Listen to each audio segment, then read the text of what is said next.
Scientists say that we are all composed of stardust.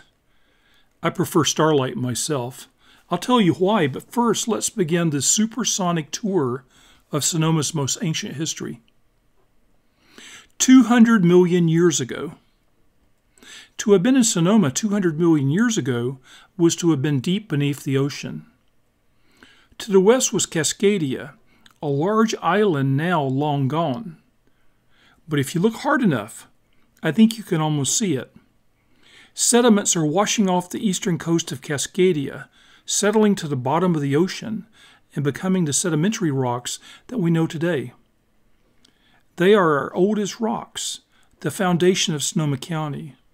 Franciscan sandstone, greywacke, and chert, among others. And while these rocks were being created beneath the sea, the coast of what was becoming North America lay just east of the present-day Sierra Nevada. The continent beyond was inhabited by wonderfully strange dinosaurs, including the big meat-eater Allosaurus fragilis of Jurassic Park fame. But in the waters above what is now Sonoma swam creatures like ichthyosauri, resembling the Loch Ness monster of modern lore. 30 million years ago. Millions and millions of years have passed. The seabed has uplifted and Cascadia has dissolved into nothingness. The dinosaurs are long extinct, having been replaced by the mammals. Little horses and large mastodons roam the local plains and valleys.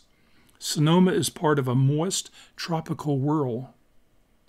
9 million years ago. Millions of years pass. The local forests now consist of redwoods and oaks, but they are punctuated by palm and avocado trees as well. The valley is home to rhinos. From the valley, we see the sudden appearance of volcanoes. They begin in the south and quickly work their way north, rising up along the way. The volcanoes create ash, basalt, and obsidian.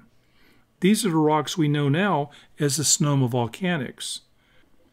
Just 9 million years old or so, they are the young rocks of Sonoma County.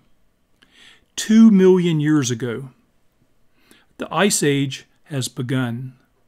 Imagine herds of mammoth and mastodon, camel and horse. The modern forest has essentially developed to what we see today. The palm trees and avocado trees are gone.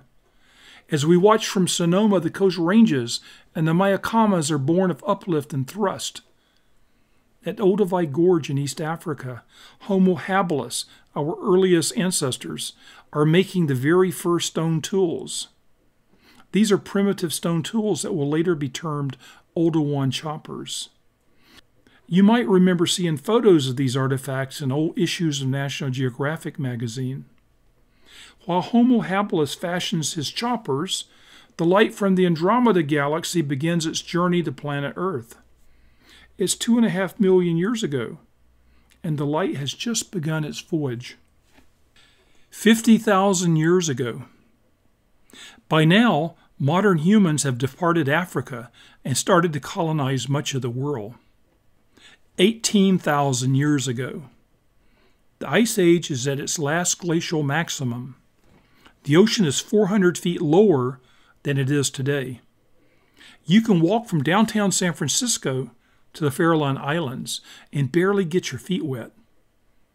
Imagine a big grassy plain covered with wild animals, herds of grazing horses, camels, bison, and mammoths, and ferocious predators such as the saber-toothed cat, the California lion, and the American short-faced bear. That bear weighed upwards of 2,000 pounds and could run at speeds of 50 miles per hour. Looking south down the valley, we can practically see all the way to San Jose. We behold a sea of grass covered with animals. It's a mini Serengeti plain teeming with wildlife. 12,000 years ago, humans have arrived in the San Francisco Bay Area. There are only a few of them at first, but their numbers increase. They are hunters and gatherers, and perhaps some of the smartest people California will ever see. They have to be smart. It's the Ice Age, and their world is inhabited by ferocious predators like that monstrous bear. the humans endure. 10,000 years ago, the Ice Age has ended. The weather is warmer now, and the megafauna have become extinct. The bison are gone, and so are the camels and horses and mammoths. There are no saber-toothed cats left, no California lions, and not even the monstrous short-faced bears. Why are they extinct? No one knows for sure. Maybe their demise was due to the change in environmental conditions, or maybe it was overhunting by those human newcomers. And just maybe it was a disease, perhaps something as simple as a virulent strain carried by fleas on a Paleo-Indian's hunting dog. We may never know for sure. All we know is that it's 10,000 years ago, and most of the megafauna are gone. They will not return. 8,000 years ago. By now, humans have established fixed tribal territories within our area. Prior to this time, people were probably more nomadic. 4,000 years ago. We witnessed the arrival of the acorn technology, and native populations increased accordingly. We also witnessed the arrival of the Coast Miwok. Their neighbors, the Pomo, live just north of Sonoma, and the Wapo are located to the east. Life is sedentary now, and people live in permanent villages. 500 years ago, we witnessed the invention of clamshell disc bead money. The Coast Miwok and some of their Pomo neighbors are the inventors of bead money. With the appearance of money, we watch as banking systems begin to develop and cultures flourish.